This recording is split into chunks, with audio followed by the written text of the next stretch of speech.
नमस्कार, मी प्रियांका नागने आपल्या मराठी चॅनलवरती तुमचं सर्वांचं स्वागत आहे। तर government of India ministry of women and child development अंतर्गत भरती आपण सांगितली होती, इंटर्नशिपसाठी भरती आहे। पण बऱ्याच जणांना आता प्रॉब्लेम कुठे येत आहे की तुम्हाला इथे अर्ज करता येत नाही, लॉग इन करता येते, पण इथे रजिस्ट्रेशन प्रोसेस काय आहे। प्रत्येक जण मला कमेंट करत आहे किंवा मेसेज करत आहे की रजिस्ट्रेशनची प्रोसेस सांगा। तर आपण वेळ न घालवता डिरेक्टली रजिस्ट्रेशन कसं करायचं ते पाहूया।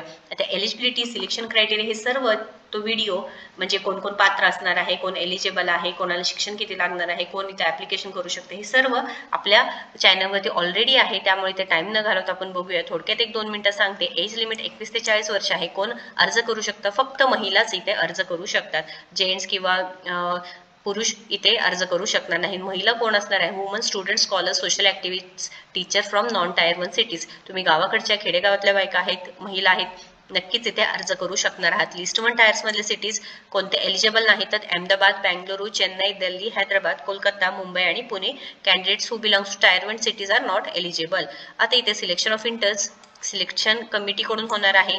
तुम्हाला फुकटमध्ये करायचं आहे का? तर नाही, तुम्हाला 20,000 पर मंथ भेटणार आहे। इंटर्नशिप स्टायफन तुम्हाला भेटणार आहे व इथे येण्या जाण्याचा खर्च, राहण्याचा खर्च जे सर्व तुम्हाला कोण देणार आहे तर गव्हर्नमेंट देणार आहे। त्यामुळे लक्षात घ्या, खूप चांगली संधी आहे। पण आता इथे रजिस्ट्रेशन कसं करायचं? लॉग इनचं ऑप्शन तुम्हाला इथे येत आहे। तर लॉग इन करण्यासाठी तुम्ही इथे मेनूमध्ये गेला, इथे लॉग इनचं ऍप्लिकेशन ऑप्शन येत आहे। तर मेल आयडी, पासवर्ड, कॅप्चर टाकायचं आहे। ऑलरेडी जर तुम्ही रजिस्ट्रेशन केलं असेल तर, जर रजिस्ट्रेशन केलं नसेल तर काय करायचं? तर रजिस्ट्रेशन केलं नसेल तर इथे गुगलवर जायचं, women and child development registration करायचे। पहिलीच लिंक आहे ते ओपन करायची। लिंक ओपन केल्यावरती इथे क्लिक करूया आपण। लक्षात आलं का तुम्हाला काय टाकायचंय? Women and child development registration. ते केल्यानंतर तुम्हाला फर्स्ट जी लिंक येईल त्याच्यावरती क्लिक करायचं आहे। फर्स्ट लिंकवरती क्लिक केल्यानंतर रजिस्ट्रेशनचं पेज ओपन होणार आहे। तर इथे थोडक्यात आता सॅल्युटेशन सांगितलं आहे, आता महिलाच फक्त इथे अर्ज करू शकतात। MS येत आहे, एंटर नेम तुमचं टाकायचं आहे, डेट ऑफ बर्थ इथं काय करायचंय, सविस्तर शांतपणे माहिती भरायची आहे। नेम आहे ते टाकून घ्यायचं आहे सपोज, त्यानंतर डेट ऑफ बर्थ काय आहे ते टाकायचं आहे। त्यानंतर फिमेल जेंडर ते फिमेल बाय डिफॉल्ट येत आहे। तुमचं सिलेक्शन स्टेट करायचं आहे, डिस्ट्रिक्ट करायचं आहे, सिटी करायचं आहे, कोणत्या सिटीमधून आहे, ईमेल आयडी प्रॉपर टाकायचं आहे, जेणेकरून जे काही तुमचे अपडेट्स असतात ते ईमेलवरती येतात। प्रत्येक वेळेस मी अर्ज करताना सांगते की तुमची email ID, mobile number change करायचा नाही।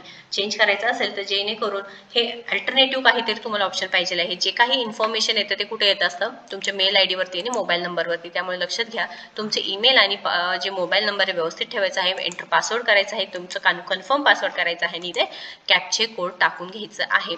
सिंपल पद्धतीने आपण 2 मिनिटात पाहिलं की रजिस्ट्रेशन प्रोसेस काय असणार आहे। ही रजिस्ट्रेशन प्रोसेस झाल्यानंतर तुम्ही काय करू शकता, इथे लॉग इन करायचं आहे। लॉग इन केल्यानंतर पुढे तुम्हाला संपूर्ण माहिती येणार आहे। तर रजिस्ट्रेशन करताना इथे सांगितलं आहे बघा, ऑल फील्ड्स आर मॅन्डेटरी, सगळे फील्ड्स तुम्हाला कंपल्सरी असणार आहे। As per the internship guidelines, हे जे सिटीमधले आहे ते तुम्हाला एलिजिबल नाही सांगितलं आहे।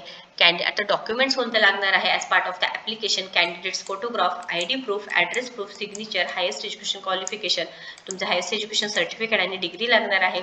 Joining letter of the organisation, जे टीचर्स आणि सोशल ॲक्टिव्हिस्ट आहेत त्यांना जॉईनिंग लेटर लागणार आहे। Admission certificate, joining letter for the institution in which currently enrolled or working, हे तुम्हाला डॉक्युमेंट्स लागणार आहे। सिंपल पद्धतीने कळालं आहे रजिस्टर कसं करायचं आहे। अजूनही काही प्रश्न असतील तर नक्कीच कमेंट बॉक्समध्ये विचारा किंवा तुम्ही आपल्या व्हॉट्सअप ग्रुपला जॉईन व्हा किंवा टेलिग्राम ग्रुपला जॉईन व्हा, जेणेकरून तुमचे काही प्रॉब्लेम असतील किंवा जे काही अपडेट्स असतात आपले डिरेक्टली तुमच्यापर्यंत पोहोचून जातात। त्यामुळे नक्कीच आपल्या व्हॉट्सअप ग्रुप असो, टेलिग्राम ग्रुप असो, इन्स्टाला तुम्ही जॉईन व्हा आणि आपल्या चॅनलला सबस्क्राईब करून ठेवा, कारण पहिली नोटिफिकेशन येईल तुम्हाला येऊन जाईल व तुम्हाला पटपट इथे सगळे इन्फॉर्मेशन सुद्धा मिळून जाईल। काही प्रश्न असतील तर नक्कीच कमेंट बॉक्समध्ये विचारा। व्हिडिओ जर आवडला असेल तर नक्कीच लाईक करा, शेअर करा, आपल्या चॅनलला सबस्क्राईब करा। धन्यवाद।